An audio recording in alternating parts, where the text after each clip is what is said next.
Hello दोस्तों, स्वागत है आप सबका जीएस विथ लेंस पर। ये चैनल आपका स्टडी पार्टनर है, जहां हम बोरिंग टॉपिक्स को एंगेजिंग बनाएंगे और कॉम्प्लेक्स कॉन्सेप्ट्स को सिंप्लीफाई करने की कोशिश करेंगे। आज हम बात करेंगे सिटीजनशिप यानी भारतीय नागरिकता के बारे में। सिटीजनशिप एक व्यक्ति और देश के बीच का लीगल संबंध होता है, जो उस व्यक्ति को पूरे अधिकार और जिम्मेदारियां देता है। तो चलिए स्टेप बाय स्टेप इस टॉपिक को समझते हैं।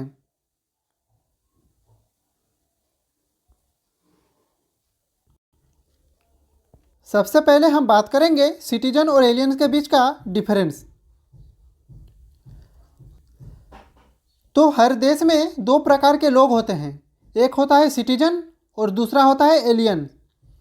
तो सिटीजन वो लोग होते हैं जो पूरे अधिकारों का आनंद ले सकते हैं, जैसे वोट देना, चुनाव लड़ना, सरकारी नौकरी करना और भी बहुत सारे।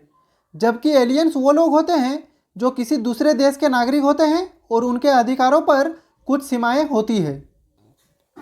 ये एलियंस दो प्रकार के होते हैं, पहला है फ्रेंडली एलियंस और दूसरा है एनिमी एलियंस। तो फ्रेंडली एलियंस वो विदेशी होते हैं जिनके देश का भारत से अच्छे संबंध होते हैं, जबकि एनिमी एलियंस वो विदेशी होते हैं जो भारत के दुश्मन देश से संबंध रखते हैं। अब हम बात करेंगे राइट्स ऑफ सिटीजन्स।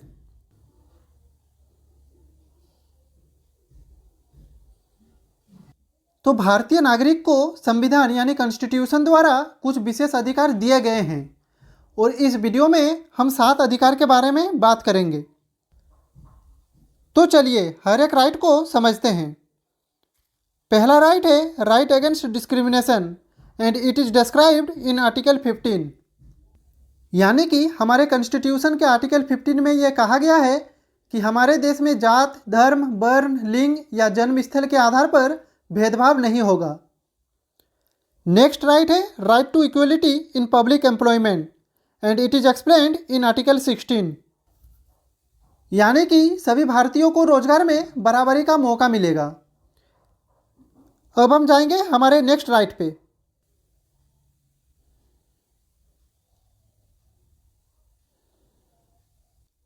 तो हमारा नेक्स्ट राइट है freedom of speech, expression and movement and it is given in article 19। यानी कि आर्टिकल 19 में भाषण और अभिव्यक्ति की स्वतंत्रता दी गई है। ये आर्टिकल कहता है कि हमारे यहाँ व्यक्ति अपनी सोच को व्यक्त कर सकता है।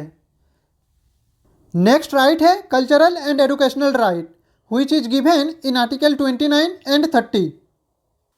यानी कि आर्टिकल 29 और आर्टिकल 30 में सांस्कृतिक और शिक्षा संबंधी अधिकार दिया गया है। यानी कि according to article 29 and article 30 सभी समुदायों को अपनी संस्कृति और भाषा को संरक्षित करने का अधिकार है।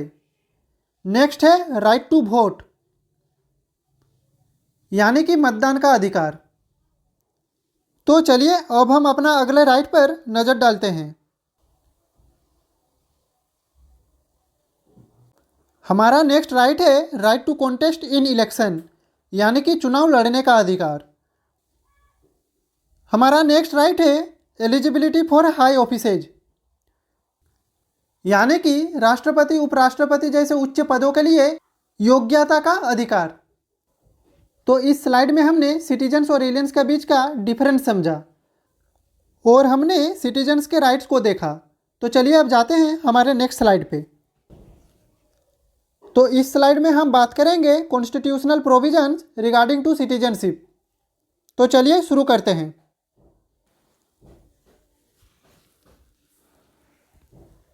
तो citizenship is covered under articles 5 to 11।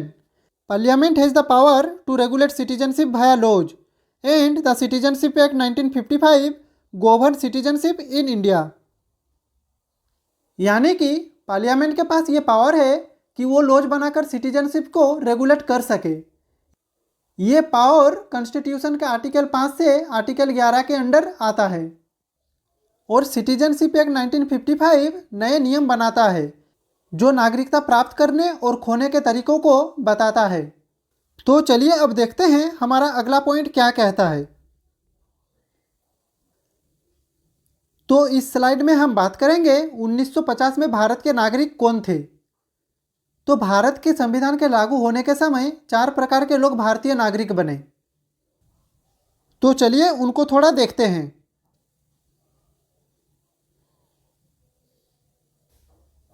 तो पहला है by domicile. It gives citizenship who born in India और having lived in India for 5 years. यानी कि डोमिसाइल के आधार पर उनको सिटीजनशिप प्रदान किया गया जो भारत में जन्म हुए या 5 साल से रह रहे थे।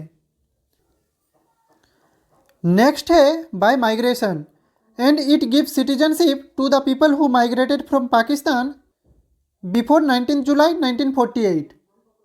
यानी कि पाकिस्तान से आने वाले लोगों को सिटीजनशिप दिया गया था जो 19 जुलाई 1948 से पहले भारत आ गए थे। नेक्स्ट है बाय रजिस्ट्रेशन।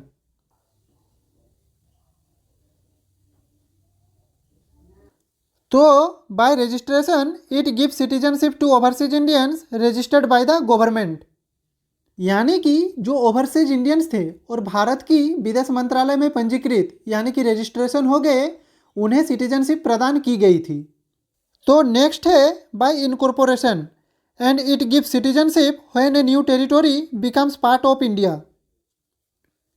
यानी कि भारत में नए एरियाज का शामिल होना, जैसे 1962 में पौंडीचेरी भारत में शामिल हुआ और वहाँ के लोग भारतीय नागरिक बन गए।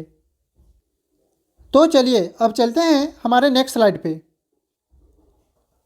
इस स्लाइड में हम बात करेंगे एक्विजिशन ऑफ सिटीजनशिप, यानी कि भारत की नागरिकता कैसे मिलती है। तो भारत की नागरिकता by birth, bye decent, bye registration, bye naturalisation and bye incorporation of territory के जरिए मिलती है। तो चलिए हर एक पॉइंट को डिटेल में समझते हैं।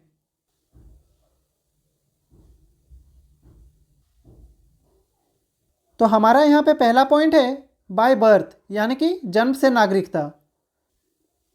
तो a person who born in India between 26 January 1950 to 1 July 1987 become a citizen. Next point है a person who born between 1 July 1987 to 3 December 2004 can become a citizen if one of his parent is a citizen. And a person who born after 3 December 2004 can become a citizen if both parents are citizen or one is a citizen and other is not an illegal migrant। यानी कि 1950 से 1987 तक जो भी व्यक्ति भारत में पैदा हुआ वो ऑटोमेटिक भारत का सिटीजन है, जबकि 1987 से 2004 तक अगर उसके माँ या पिता में से कोई एक भारत का नागरिक हो तभी नागरिकता मिलेगी। और 2004 के बाद अगर दोनों माता पिता नागरिक है या एक नागरिक है और दूसरा इलीगल माइग्रेंट नहीं है तभी नागरिकता मिलेगी। अब हम बात करेंगे बाय डिसेंट, यानी कि वंशज से नागरिकता। तो according to this a person born outside India between 26 January 1950 to 10 December 1992 can become a citizen if the father was a citizen and after 10 December 1992 anyone can become a citizen if either parent is a citizen। यानी कि 1950 से 1992 के बीच अगर पिता भारतीय नागरिक थे तो नागरिकता मिलेगी, और 1992 के बाद अगर माँ या पिता में से कोई भी एक भारतीय नागरिक है तो नागरिकता मिलेगी। 2004 के बाद अगर भारतीय नागरिक का बच्चा विदेश में पैदा हो तो उसका भारत के कंसुलेट में पंजीकरण जरूरी है। अब हम बात करेंगे बाय रजिस्ट्रेशन।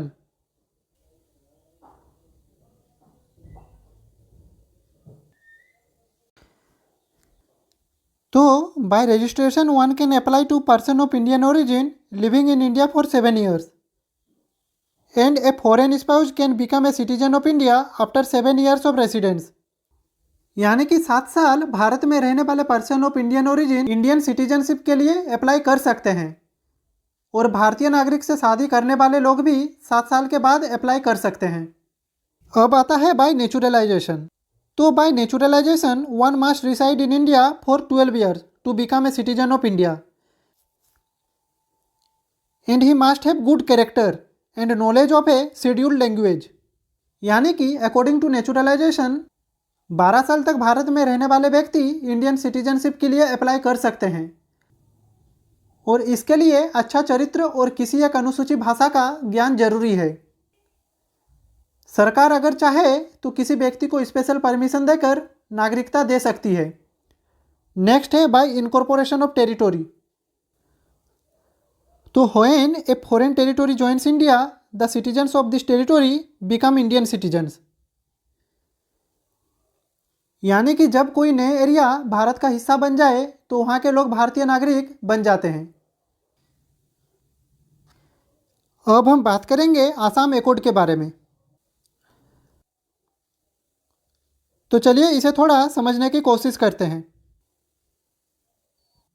तो according to this, people of Indian origin who entered Assam before 1 January 1966 become citizen of India, and those who entered between 1966 to 1971 must registered as foreigners for 10 years before full citizenship।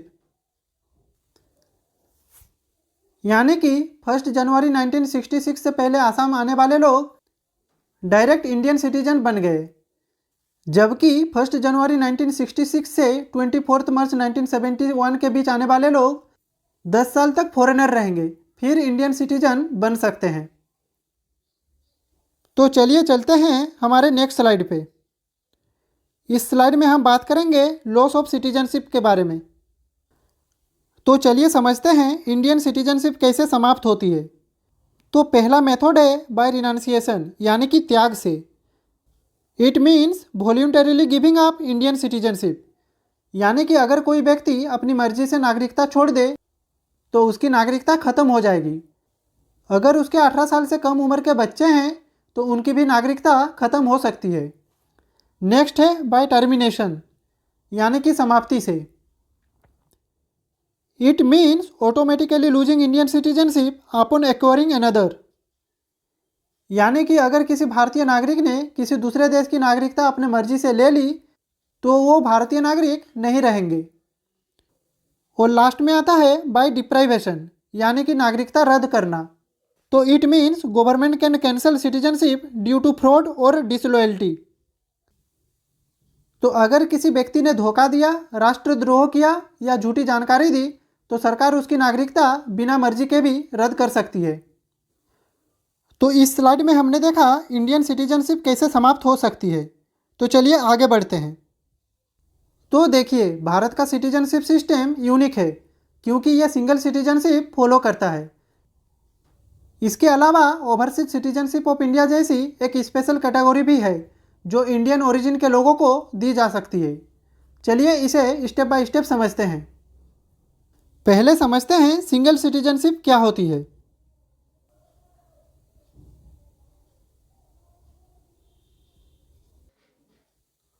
तो India follows the concept of single citizenship unlike some countries with dual citizenship. Every Indian is a citizen of India regardless of their state of residence, and the Constitution provides equal rights and privileges to all citizens। यानी कि भारत में single citizenship का concept है जो ये ensure करता है कि हर भारतीय नागरिक सिर्फ एक ही देश का सिटीजन हो, जो है भारत। सिंगल सिटीजनशिप का एडवांटेज ये है कि इससे एक स्ट्रॉन्ग नेशनल आइडेंटिटी बनती है। हर सिटीजन को इक्वल राइट एंड प्रिविलेजेस मिलते हैं, चाहे वो किसी भी स्टेट का हो। और अगर इसका डिसएडवांटेज की बात करें तो जो भारतीय लोग किसी और कंट्री के सिटीजन बन जाते हैं उनकी इंडियन सिटीजनशिप ऑटोमेटिकली कैंसिल हो जाती है। लेकिन अगर वो वापस इंडिया से कनेक्टेड रहना चाहते हैं तो उनके पास overseas citizen of India card का ऑप्शन होता है। अब हम बात करेंगे ओवरसीज सिटीजन ऑफ इंडिया के बारे में। तो this concept was introduced in 2005 under the citizenship act 2005। It gives benefits for the people of Indian origin who are citizen of other countries except Pakistan and Bangladesh. And the overseas citizen of India is not full citizenship, but it provides certain benefits like visa-free travel to India। तो ये एक dual citizenship नहीं है, पर एक special status है जो Indian origin के लोगों को दिया जाता है जो किसी और कंट्री के सिटीजन है। 2005 में सिटीजनशिप एक्ट के अंडर इसको लाया गया था। ये उन लोगों के लिए है जो अपनी इंडियन रूट से जुड़े रहना चाहते हैं बिना फुल इंडियन सिटीजनशिप लिए। अब हम बात करेंगे eligibility of overseas citizen of India card के बारे में।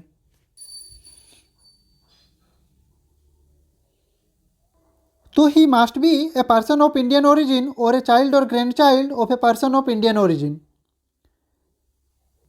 ही should be a spouse of Indian citizen और overseas citizen of India card holders, but it does not include those with Pakistani और बांग्लादेशी नेशनलिटी। यानी कि यहाँ पे हम देखेंगे कौन ओवरसीज सिटीजन ऑफ इंडिया का कार्ड ले सकता है। तो वो लोग जिनके पेरेंट्स या ग्रैंड पेरेंट्स इंडियंस थे, कोई व्यक्ति जिसका पहला इंडियन पासपोर्ट था लेकिन अब किसी और देश का सिटीजन बन चुका है, कोई व्यक्ति जो इंडियन सिटीजन या ओसीआई कार्ड होल्डर से शादी किया है, एक्सेप्ट पाकिस्तान और बांग्लादेश के लोग, क्योंकि इन कंट्रीज के लोग ओसीआई कार्ड के लिए एलिजिबल नहीं हैं। अब हम बात करेंगे rights and restriction of OCI card holders.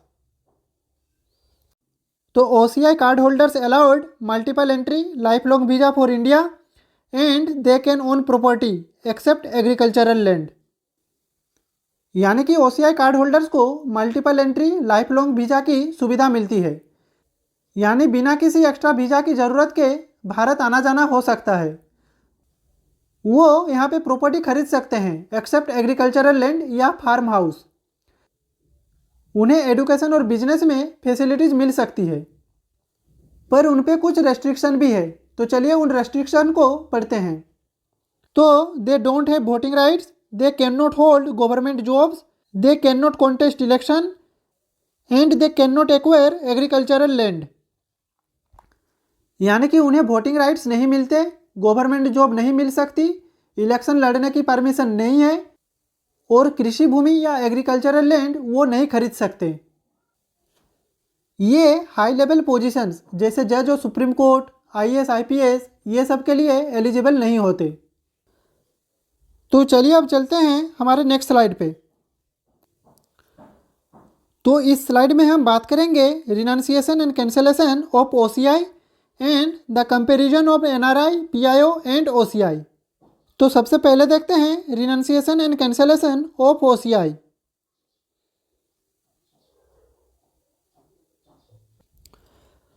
तो OCI status can be renounced voluntarily and government can cancel OCI if obtained fraudulently और if the person engages in anti national activities. यानी कि अगर कोई व्यक्ति खुद ओसीआई स्टेटस रिनाउंस करना चाहता है तो वो वॉलंटरीली सरेंडर कर सकता है, लेकिन गवर्नमेंट कुछ केसेज में ओसीआई कैंसिल भी कर सकती है। जैसे कि अगर किसी ने फ्रॉड या गलत डॉक्यूमेंट से ओसीआई लिया हो, अगर कोई व्यक्ति एंटी नेशनल एक्टिविटीज़ में शामिल हो, या फिर अगर किसी व्यक्ति का बिहेवियर इंडिया की सिक्योरिटी के अगेंस्ट हो। अब हम देखेंगे the comparison of NRI, PIO and OCI.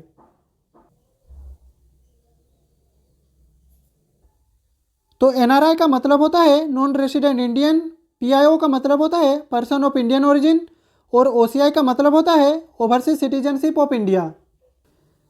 NRI वो व्यक्ति होता है जो इंडियन सिटीजन होता है लेकिन किसी दूसरे देश में रहता है। ये लोग इंडियन पासपोर्ट रखते हैं और वोटिंग राइट्स भी एंजॉय करते हैं। लेकिन अगर एक एनआरआई किसी दूसरे देश की सिटीजनशिप ले लेता है तो उसकी इंडियन सिटीजनशिप ऑटोमेटिकली कैंसिल हो जाती है। अब बात करते हैं पीआईओ यानी कि पर्सन ऑफ इंडियन ओरिजिन के बारे में।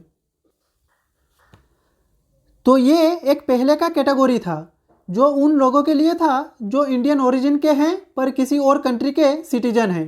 2015 में पीआईओ और ओसीआई मर्ज हो गए और अब पीआईओ होल्डर्स ओसीआई के लिए अप्लाई कर सकते हैं। इसका मतलब है कि अब अलग से पीआईओ कार्ड इशू नहीं होता, सभी लोग ओसीआई कैटेगरी के अंडर आते हैं। अब हम बात करते हैं ओसीआई कार्ड होल्डर के बारे में, यानी कि ओवरसीज सिटीजन ऑफ इंडिया। तो ओसीआई उन लोगों के लिए होता है जो इंडियन ओरिजिन के हैं पर किसी और दूसरे देश की सिटीजनशिप रखते हैं। उनको लाइफ टाइम वीज़ा मिलता है और भारत आने जाने में कोई रेस्ट्रिक्शन नहीं होती, पर उनको voting rights, government job, election लड़ने का अधिकार या एग्रीकल्चरल लैंड खरीदने का अधिकार नहीं होता है।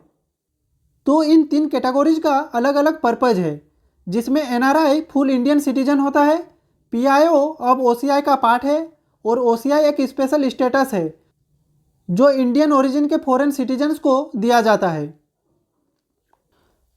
तो यहाँ पे हमारा सिटीजनशिप चैप्टर ख़त्म होता है। इस चैप्टर में हम लोगों ने देखा भारत का सिटीजनशिप सिस्टम स्ट्रोंग और क्लियर है।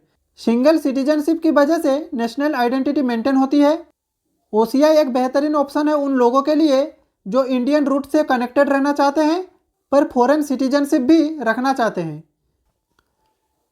ये सिस्टम इंश्योर करता है कि भारत और ओवरसीज इंडियंस के बीच एक स्ट्रॉन्ग कनेक्शन बना रहे।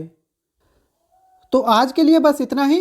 If you have any doubt about this topic then feel free to ask question in the comment section. मिलते हैं अगले वीडियो में एक नए टॉपिक के साथ। तब तक के लिए खुश रहिए, स्वस्थ रहिए। जय हिंद, वंदे मातरम।